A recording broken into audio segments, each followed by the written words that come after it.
રાજ્યના આરોગ્ય મંત્રી પ્રફુલભાઈ પાનસેરિયાએ આજે સુરતની સ્મીમેર મેડિકલ કોલેજની આકસ્મિક મુલાકાત લીધી હતી। આ આકસ્મિક મુલાકાત દરમિયાન ડોક્ટરો અને દર્દીઓ સાથે સેવાઓ અંગે વાતચીત કરી હતી। રાજ્યના આરોગ્ય મંત્રી પ્રફુલભાઈ પાનસેરિયાએ આજે સુરતના સ્મીમેર હોસ્પિટલની આકસ્મિક મુલાકાત લીધી હતી અને દર્દીઓ અને ડોક્ટરો સાથે સીધી વાતચીત કરી હતી।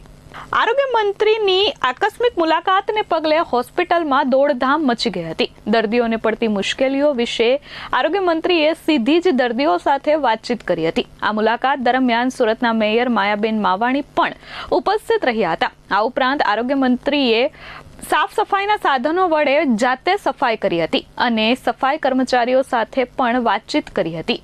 આ ઉપરાંત સફાઈ કર્મચારીઓનું તેમને સન્માન પણ કર્યું હતું। જરૂર પડતી સૂચનાઓ આરોગ્ય મંત્રી દ્વારા હોસ્પિટલના મેનેજમેન્ટ સ્ટાફને આપવામાં આવી હતી। આ સાથે દર્દીઓ અને તેમના સગાને કોઈ પણ અગવડ ન પડે તેનું નિરીક્ષણ કરવાનું પણ સૂચન કર્યું હતું। પૂરા ગુજરાતમાં બીજો દિવસ થયો છે સ્વચ્છતા અભિયાનનો।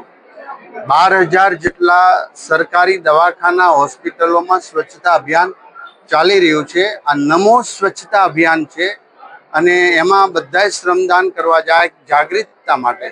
તમામ હોસ્પિટલોની માઇક્રો લેવલની સ્વચ્છતા હોવી જોઈએ। 7 દિવસ સુધી અભિયાન ચાલશે। તો આજે હું સ્મીમેર હોસ્પિટલમાં આવ્યો છું। બધાને વિનંતી કરું છું કે કોઈ પાન માવા ગુટખા ખાઈને સારી ભીતો માત્ર હોસ્પિટલની સરકારી કે પ્રાઇવેટમાં એ ગંદુ ન કરે। ગંદુ કરશો તો દંડાશો, એ બે વાત છે।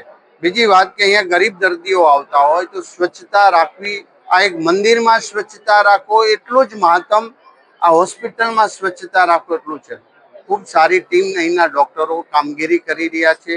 કર્મચારી પરિવારો અને અમારા સફાઈ કર્મચારી પરિવાર એ પણ ખૂબ નિષ્ઠાથી કામ કરી રહ્યા છે। બસ એમનો હોંસલો બુલંદ કરવા માટે અમે આજે અહીંયા આવ્યા છીએ।